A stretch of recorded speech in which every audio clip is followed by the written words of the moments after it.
Salah satu pelayanan yang ada di Indonesia dan selalu aku rindukan adalah pelayanan dari teman-teman ojek online.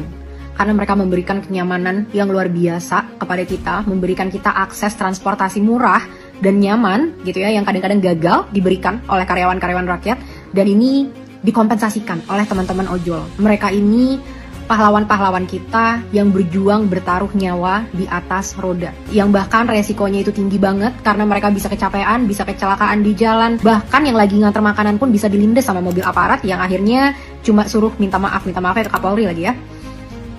Begitulah nasib menjadi masyarakat yang sulit di Indonesia. Nah sekarang yang mau aku bicarakan adalah saat karyawan-karyawan kita mendapatkan pensiun seumur hidup, itu kira-kira adil nggak di saat ribuan teman-teman kita bekerja sebagai ojek online tanpa perlindungan yang jelas.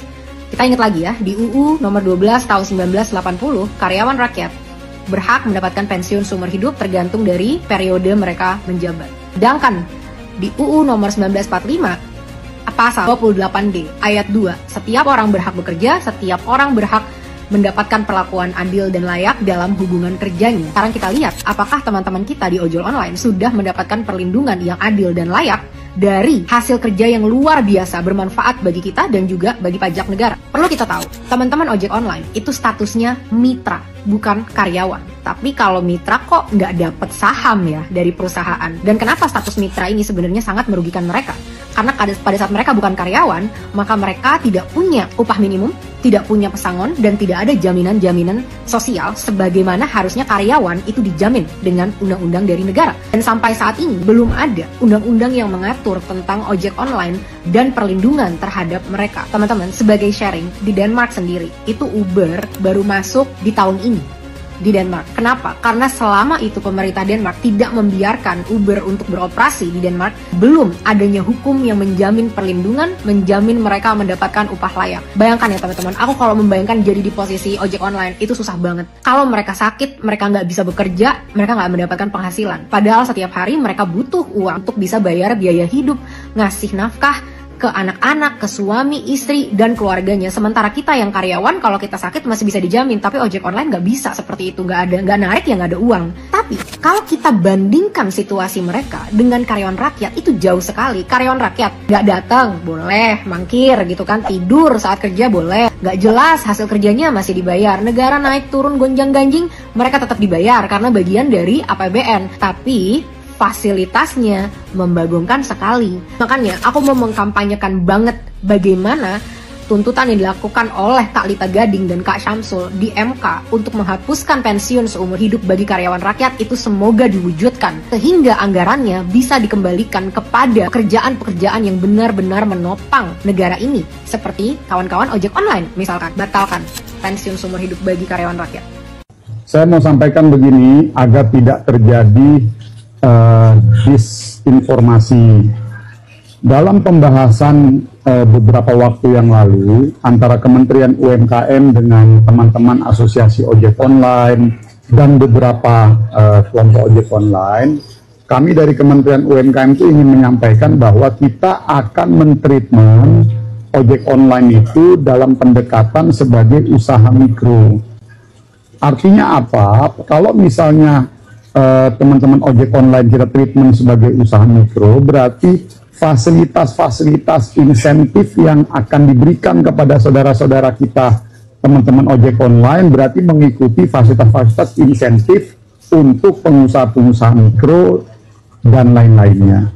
Jadi saya mau sampaikan dulu, jadi treatmentnya ojek online dan dari internal kami juga sedang mempersiapkan rencana revisi Undang-Undang UMKM yang kemungkinan akan kita dorong di tahun 2026. Apa salah satu isinya revisi Undang-Undang UMKM itu? Memasukkan ojek online masuk dalam bagian dan kriteria dari usaha mikro, kecil, dan menengah. Supaya saudara-saudara kita penggiat-penggiat ojek online ini punya payung hukum yang jelas. Jadi artinya semua beberapa fasilitas yang selama ini kita berikan kepada UMKM, ke depan juga akan kita berikan kepada teman. DPR ini harapan terakhir buat kami, Pak. Harapan terakhir. Ketika Menteri Perhubungan tuli, Menteri Perhubungan tidak peduli dengan kami, atau menteri-menteri lainnya, Komdigi sekalipun tidak peduli dengan kami. Ini satu-satunya forum yang kami harapkan. Udah dipotong 20% bahkan lebih, disuruh bayar lagi. Jadi emang itu opsional, benar. Tapi kan orderan ini jadi terbelah. Di skip orderan, hanya diutamakan untuk yang bayar 3.000 sampai 20.000, Pak. Kita ini kan Pak, ini kalau tidak pakai undang-undang, ini masalah tidak selesai. Kami sudah menangkap Pak. Kenapa? Di Kemenhub itu kan nggak ada sanksi Pak.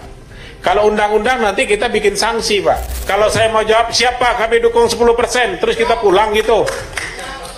Betul nggak? Terus kita pulang, kami dukung nggak? Saya justru pengen dengar supaya ada pemahaman di kita.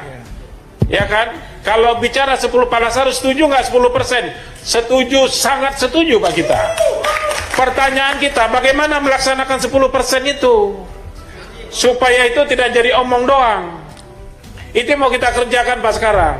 Kalau enggak, ini cerita 101 lah, 108 lah, jilid kesekian gitu loh Pak. Saya nggak mau lagi jilid kesekian. Saya mau ini putus, berapapun angkanya disepakati, dilaksanakan. Kan begitu? Nah, jadi Bapak Ibu sekalian supaya terarah. Kalau 10% Bapak Ibu sekalian maunya, kami catat, kami sampaikan, dan kami dorong pemerintah untuk melaksanakan itu. Sekarang yang ada kan baru Kepmen Pak, keputusan menteri. Dan mekanismenya itu memang hanya bisa keputusan menteri, karena pijakan undang-undangnya belum ada. Kita mau sampaikan, datangnya Bapak Ibu ke sini, ini dukungan moral bagi kami di Komisi 5 ini. Benar loh teman-teman driver mau supaya ini ada undang-undang. Telah mengambil alih dengan membuat draft Perpres atau peraturan presiden.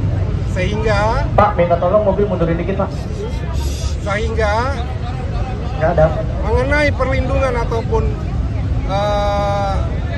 kepastian hukum bagi ojek online ini memiliki kekuatan setara undang-undang dengan adanya Perpres yang akan disampaikan oleh Presiden langsung. Nah, mengenai tuntutan kedua nih, tuntutan kedua adalah biaya potongan aplikasi atau bagi hasil. Bagi hasil sudah disetujui oleh DPR RI maupun pemerintah dan negara bahwa untuk ojek online sebesar 90%.